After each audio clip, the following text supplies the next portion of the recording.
Hoje nós vamos falar de gestão pela qualidade.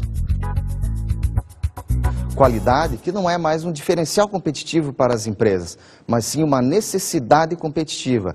As empresas que não buscam a qualidade ficam em pouco tempo fora do mercado.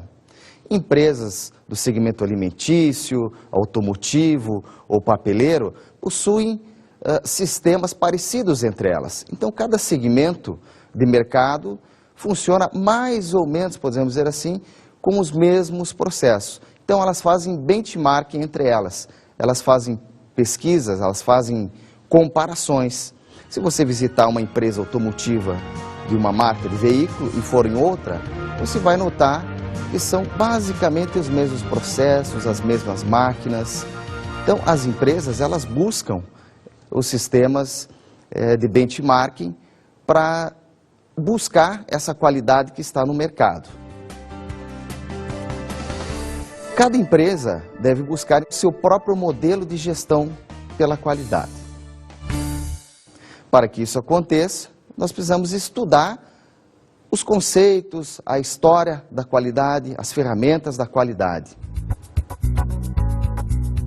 Importância da qualidade. A qualidade surgiu no início do século passado, 1940, 1950. O termo, na realidade, comentado a primeira vez por Fehrenbaum em 1957, ele já existia. Apenas o termo TQM, Total Quality Management, ou Total Gerenciamento da Qualidade, começou a ser usado aí em 57.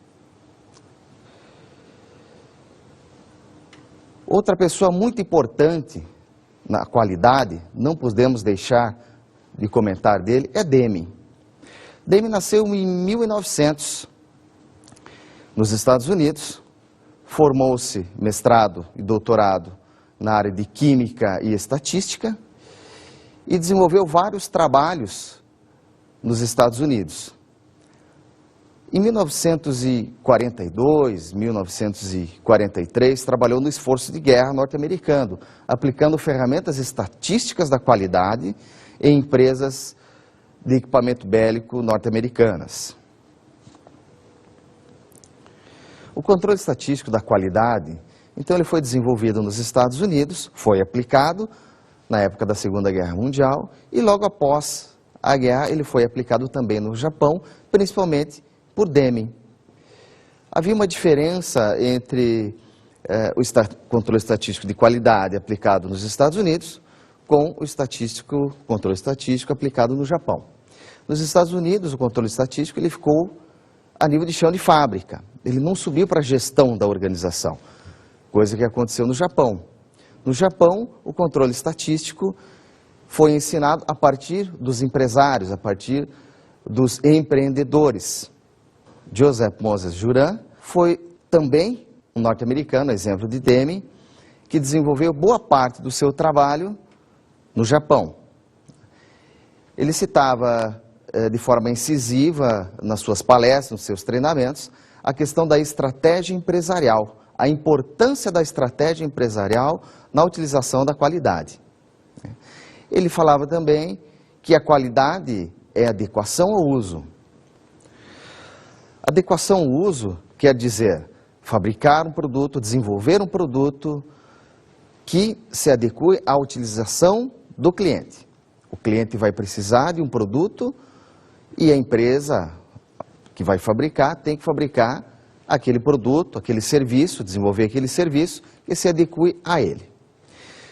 Juran falava do comprometimento da gestão, a importância do comprometimento das pessoas que gerem uma empresa na qualidade. Senão, não funciona. Juran falava também das diferenças entre Estados Unidos e Japão, dos contextos e da aplicação da qualidade em relação ao desenvolvimento, do controle estatístico nesses dois países. Ishikawa foi o primeiro guru japonês dentro desse contexto. Ishikawa desenvolveu os ciclos de controle de qualidade, desenvolveu as 7 ferramentas do controle de qualidade também. E ele falava da questão do trabalho em equipe, a importância das empresas desenvolverem o trabalho em equipe com a utilização dessas ferramentas.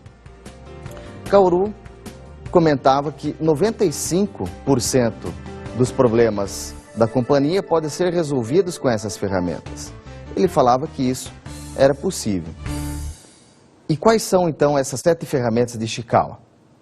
A primeira delas é o gráfico de Pareto.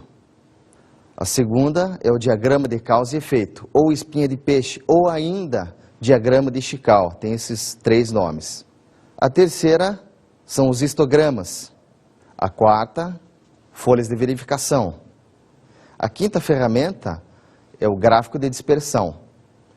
A sexta são os fluxogramas e a última, cartas de controle.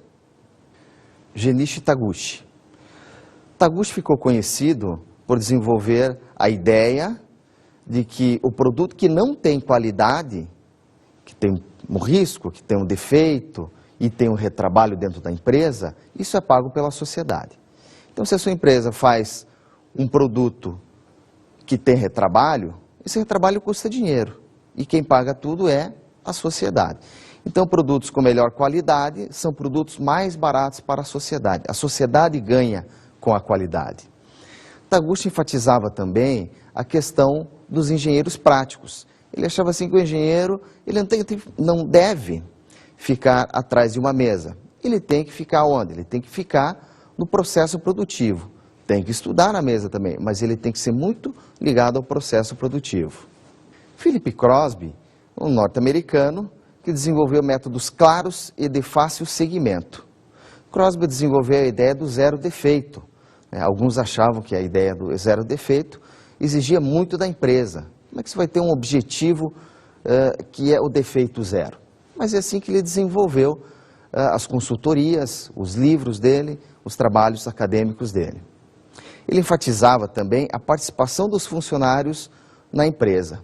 Exemplo de outros gurus da qualidade, ele desenvolveu técnicas que aumentavam a união, a responsabilidade, o trabalho em equipe das pessoas dentro de uma organização.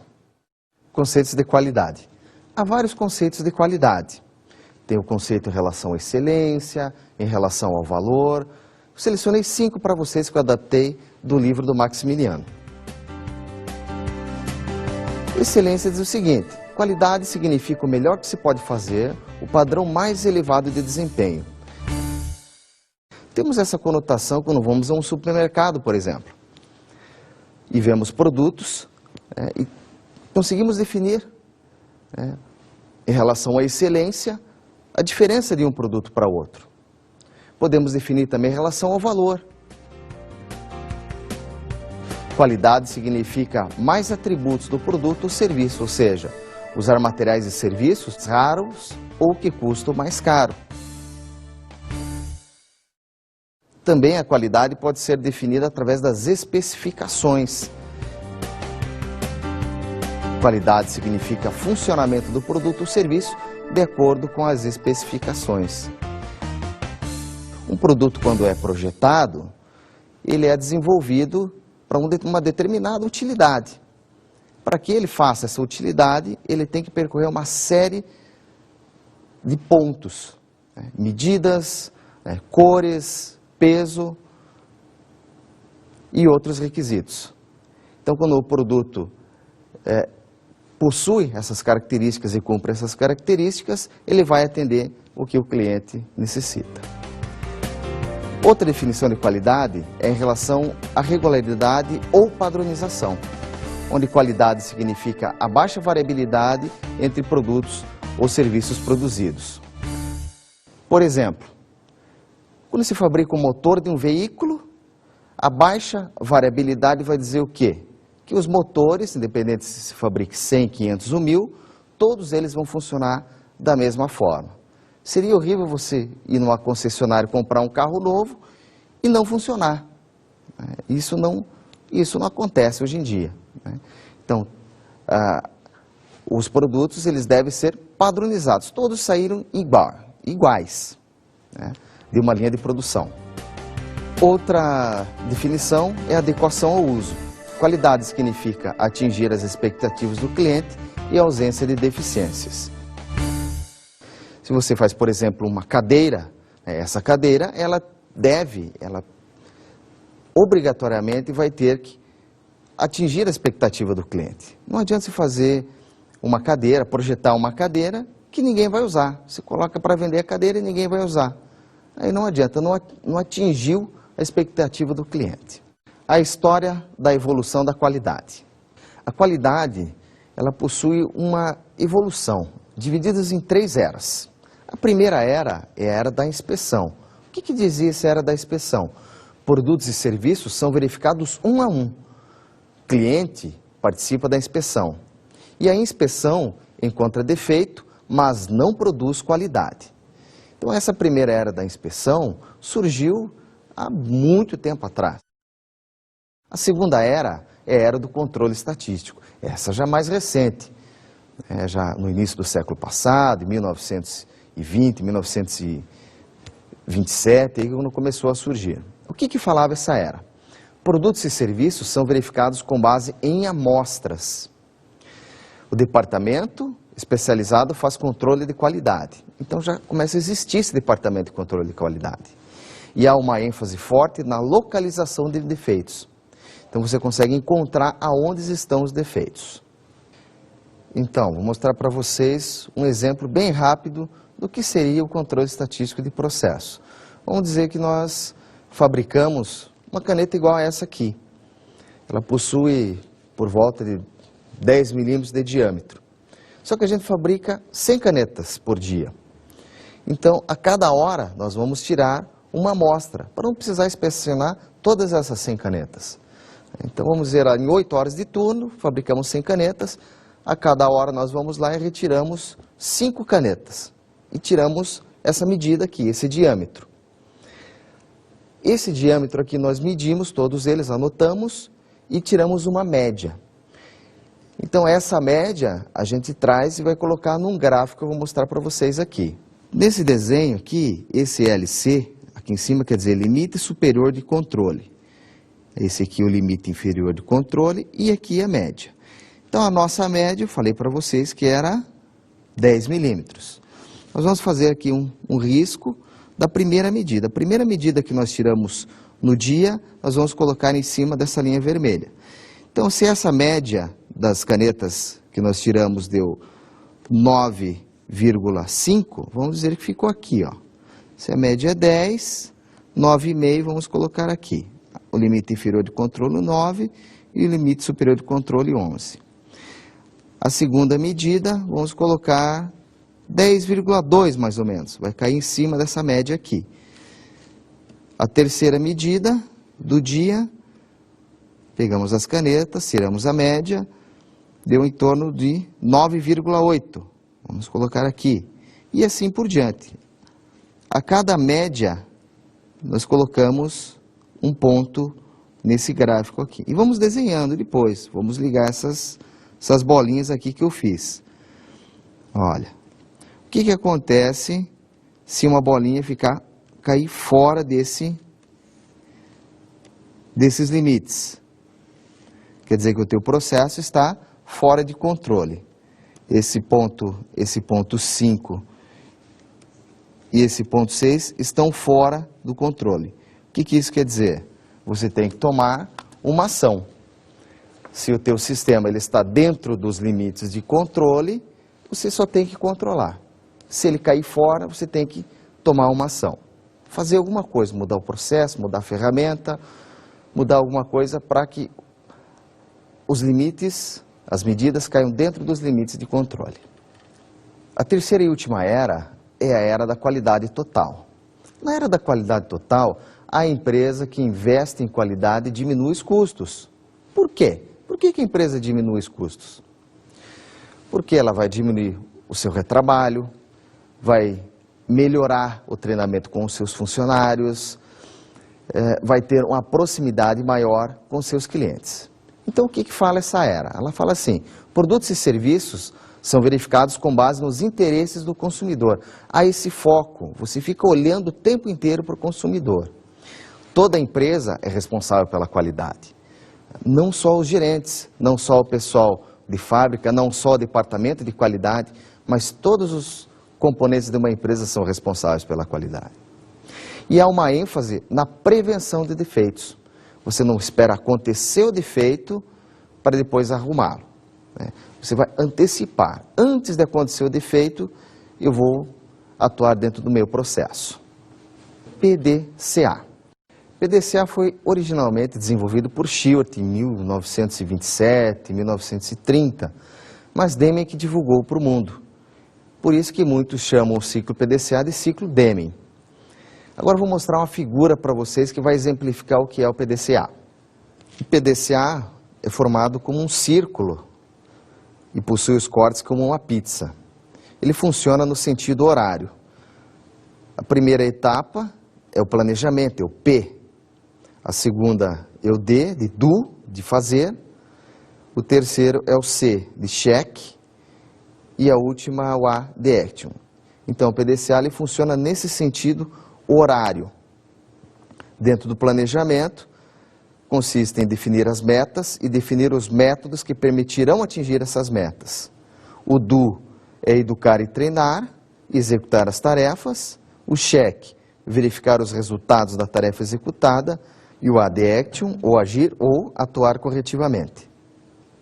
Me perguntaram se esse PDCA tem alguma tradução em português. Eu falei, olha, a maioria das empresas utilizam assim mesmo em inglês, né? Vi no Brasil algumas consultorias que utilizam a palavra PERA, P de planejar, o E de executar, R de resultados e o A de agir corretivamente. Mas muito pouco usado. A grande maioria das empresas utiliza esse termo mesmo, PDCA. PDCA, na realidade, é um processo lógico. Nós, sem sabermos, sem entender, nós fazemos isso dia a dia. O importante é que as empresas façam. Tem uma história que eu sempre conto nas minhas aulas do Homem das Cavernas, que exemplifica o PDCA. O Homem das Cavernas, ele já usava, lá há muito tempo atrás, o PDCA. Ele sentava à noite com os seus colegas barbudos e ficava pensando, discutindo como é que ele ia caçar no outro dia. Isso é planejamento. Aonde que eles iam caçar, qual o tipo de animal que eles iam caçar, quantos animais, o horário, quantas lanças eles iam levar, e aí no outro dia eles iam caçar. Isso seria o do. O fazer, a segunda etapa do PDCA. E lá se posicionavam no local e caçavam os animais. A terceira etapa, o que seria para o Homem das Cavernas? Voltar para suas cavernas e analisar o que deu errado e o que não deu errado. Esse seria o cheque. Olha, nós planejamos na noite passada que nós íamos caçar 2 animais em tal local. Íamos levar 20 lanças. O que aconteceu? Faltou lança e caçamos menos animais do que planejávamos. Isso seria o C, o cheque. Aí o A é a última etapa. É onde eles vão utilizar a informação do planejamento, do do, do fazer, do C, do checar, e aí fornecer informações para novamente planejar. Então lá no C, eles verificaram se eles tinham feito ou não as atividades do planejamento e no A, atuar corretivamente, arrumar aquilo que eles não tinham previsto. Planejamos 20 lanças, precisaríamos utilizar 25, por exemplo. Ok? Então até o próprio Homem das Cavernas já fazia. Fazemos isso no nosso dia a dia, né? Para fazer um churrasco nós fazemos isso. Se todo mês nós fazemos um churrasco com a nossa turma, todo mês temos que pegar lista, nome de pessoas, precisamos pegar produtos que você precisa comprar, carvão, carne, etc. E demais, refrigerante, um local. Se houver outro churrasco, você vai replanejar. Aquilo que deu errado no primeiro churrasco, você vai arrumar para o segundo churrasco. Então, o PDCA é um processo lógico, onde quando você desenvolve ele sistematicamente, você acaba gerando a melhoria contínua. que é melhoria contínua? Você buscar sempre melhorar o seu processo. Tem um desenho que exemplifica a melhoria contínua. Nesta figura aparece o ciclo PDCA subindo os degraus, onde cada degrau representa uma pequena melhoria. A cada pequena melhoria dessa, o ciclo PDCA gira, formando o que está escrito na flecha logo acima, a melhoria contínua, através da análise do processo e novo padrão proposto de melhorias. A diferença do modelo japonês de melhoria contínua é que são essas pequenas melhorias. Uma grande melhoria seria o quê? Você comprar um equipamento novo para a tua empresa. Aí esse degrau ficaria bem grande. A ideia dos japoneses é deixar para comprar equipamento como última opção. São as pequenas melhorias no dia a dia que vão efetivamente melhorar o teu processo e promover essa melhoria contínua. Dentro de um hospital, precisamos ter melhoria contínua. Um hospital é obrigatório você trabalhar com controle de infecção hospitalar, por exemplo. Só que é um negócio que você não pode parar nunca. Você sempre tem que melhorar, né? Não existe um ponto ótimo de controle de infecção no hospital. Você sempre, a todo tempo, tem que tomar ações para diminuir esse tipo de problema que os hospitais sofrem. Em relação à manutenção e melhoria da qualidade, é a aplicação do PDCA. É a aplicação do PDCA para manter e melhorar a qualidade. Tem um desenho que eu desenvolvi para exemplificar para vocês. Essa figura começa pelo plan. Qualquer atividade que seja desenvolvida, ela vai começar pelo planejamento, seguido do do, que é o fazer, que é o executar essa determinada atividade. Aí, a gente vai checar. Se no momento de checar essa atividade que foi planejada, executada, não der certo, o que vai acontecer? Uma remoção do sintoma e um bloqueio da causa. Aí sim você vai voltar e planejar e fazer de novo. Até que no cheque dê ok. Deu sim que aparece do ladinho ali. Então você planejou, executou, checou, ok, o produto está bom. Aí você vai para o action. Aí você mantém, né? Acompanha o processo e faz a manutenção da qualidade. Mas isso não é o suficiente, como nós vimos. O importante é inserir ideias e melhorias e assim criar o ciclo da melhoria, que é esse ciclo de baixo da figura.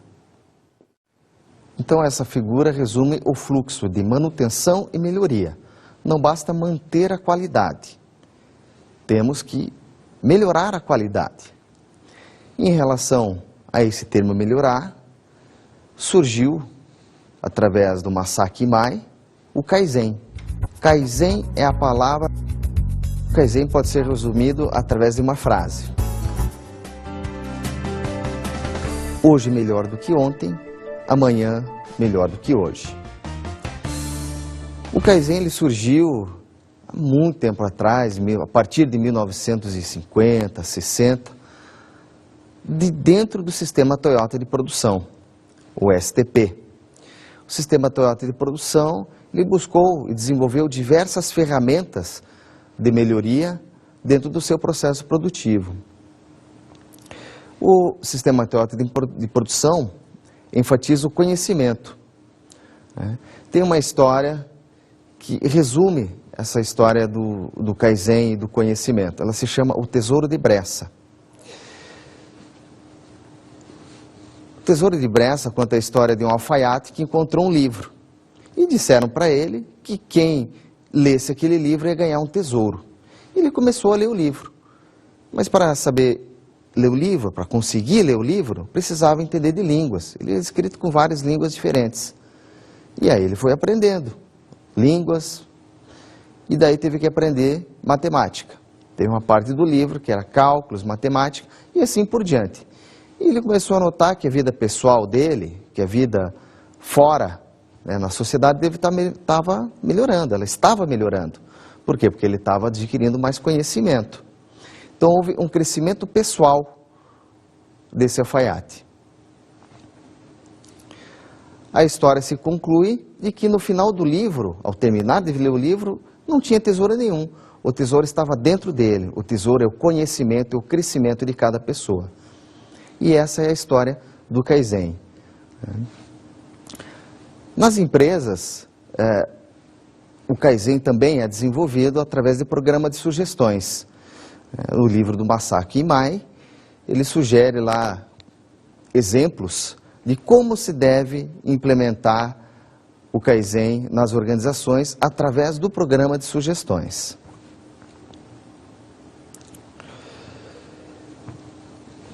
Vários autores sugerem que não se deve fazer uma propaganda enganosa do que é a qualidade, do que é o Kaizen, do que é a melhoria contínua. Tem uma frase que diz o seguinte: é fácil dizer que uma organização possui a melhoria contínua. O fato principal para a crença da transformação deve ser a construção de uma cultura de aprendizado, onde a melhoria contínua é praticada todos os dias durante décadas. Um bom exemplo de Kaizen é a Klabin. Essa empresa, ela é uma fabricante de papel de grande porte, fica no Paraná, e ela trabalha com o Kaizen de forma muito interessante. Ela desenvolve equipes de trabalho, e essas equipes de trabalho desenvolvem melhorias da empresa. E uma vez a cada 6 meses, a cada 10 meses ou a cada 1 ano, eles se reúnem, fazem um evento e cada equipe mostra o que ela fez dentro daquele grupo, o que ela vai contribuir para a empresa através da melhoria contínua, através desse grupo Kaizen. A produção enxuta, ou Lean Manufacturing, surgiu de dentro do STP, do Sistema Toyota de Produção. A produção enxuta trabalha com equipes multifuncionais, ou seja, funcionários que fazem diversas coisas de dentro da empresa e aplicação de várias ferramentas. Uma dessas ferramentas pode ser o Kanban, o Pokayoke e outras, tantas outras que tem para se trabalhar dentro do Lean Manufacturing, ou produção enxuta. Taiichi Ohno disse o seguinte: os valores sociais mudaram.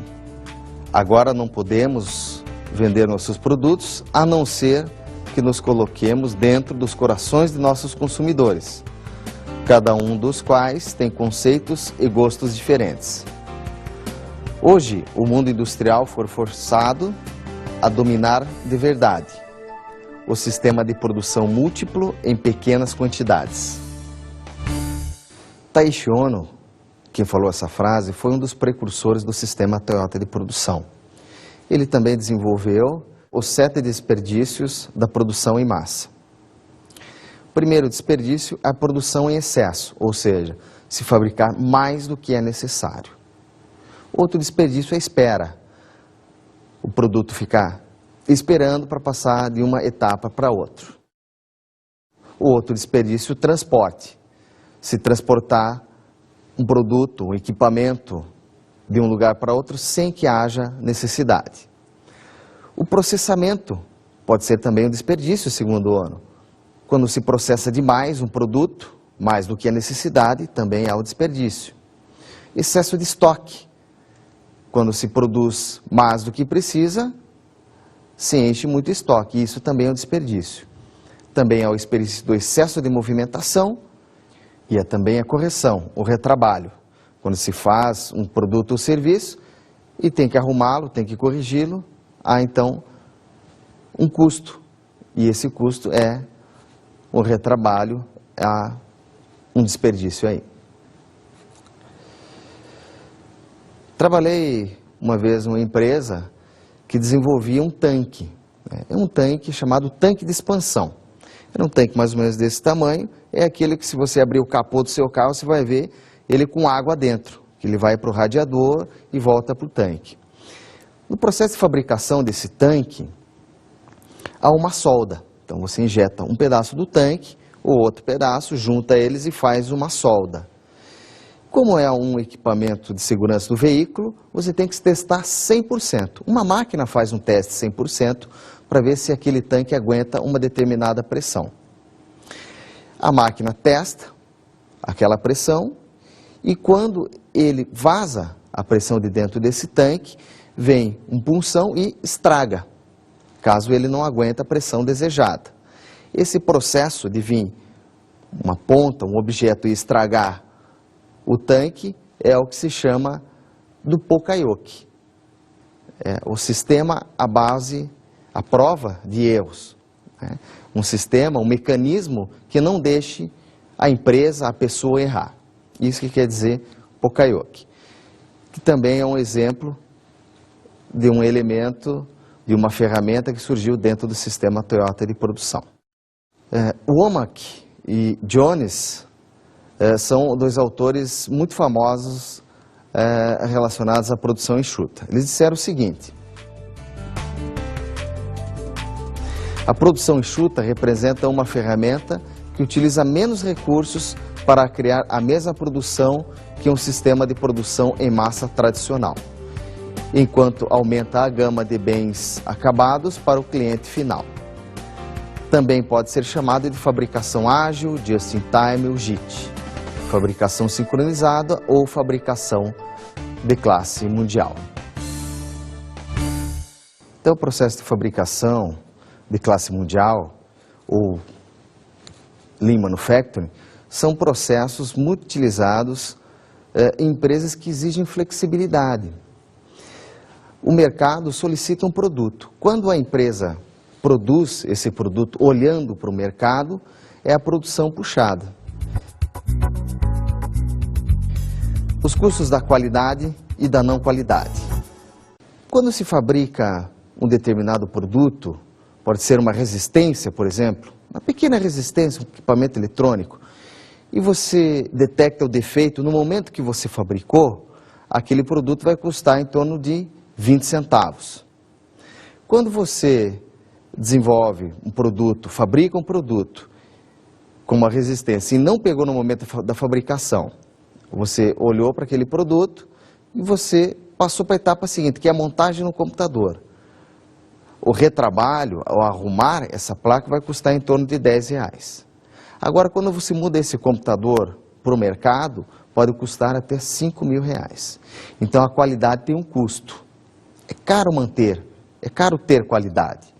E a qualidade é dividida em duas etapas, né? Os custos, então, da qualidade e os custos da não qualidade. Um exemplo de custo da qualidade é o treinamento que se gasta com a qualidade. Você pegar um funcionário e treiná-lo em qualidade, aplicar ferramentas, fazer trabalho em equipe, etc. Isso custa dinheiro. Então, esse é um custo da qualidade. Outro custo da qualidade é a auditoria, por exemplo. Você tem que desenvolver auditoria na tua empresa se você quer qualidade. Os processos estão ok? Estão bons? Não sei. Então, você precisa fazer uma auditoria. A auditoria vai dizer se esse processo está bom ou não. E é os custos da não qualidade. O que seriam os custos da não qualidade? São as devoluções, por exemplo. Você mandou um produto para o mercado e o mercado devolveu esse produto para você. Outro custo da não qualidade é a perda de cliente ou a perda de faturamento que você deixou de ter. A perda da marca também é um bom exemplo. Tem uma figura que eu gostaria de mostrar para vocês agora em relação aos custos da qualidade. Nesse desenho, a abscissa é o nível de qualidade, na linha horizontal, e a vertical é o custo. O custo das falhas, essa linha à esquerda, ela está dizendo o seguinte: quando você sai dessa parte de cima aqui, em uma empresa, os custos das falhas são altos. Você iniciou uma empresa, por exemplo, o custo das falhas é alto. E o nível de qualidade baixo. No momento que você vai aplicando as ferramentas da qualidade, os custos das falhas vão diminuindo. Até que há um ponto ótimo, que é a interseção dessas duas linhas. Pessoal, para exemplificar esse gráfico, só gostaria de contar um exemplo da Westinghouse ou da Rolls-Royce, que fabrica turbinas. É normal que uma empresa dessa, o nível de qualidade seja altíssimo. Então, aquele ponto de equilíbrio ali, ele vai lá para a direita. Deve aplicar muita qualidade a esse tipo de empresa. Diferente, por exemplo, de uma empresa que fabrica bolsas de couro, de sintéticos, onde a qualidade exigida não é tão grande. O cliente não vai deixar de comprar uma bolsa se sair 1 milímetro a costura do lugar. Então, a tendência para esse tipo de empresa é aquela linha, aquele ponto de equilíbrio vir para a esquerda. É um segmento de mercado que não se exige tanto em qualidade, né? Que, na realidade, cada empresa deve obter o seu ponto de equilíbrio, deve determinar o seu nível de qualidade adequado. Já finalizando essa aula, pessoal, eu gostaria de terminar com a citação de Crosby, que ele dizia o seguinte: melhoria da qualidade é uma viagem sem fim. O mundo, na realidade, ele está na era da qualidade. E se quisermos um Brasil mais competitivo, temos que investir nessa área.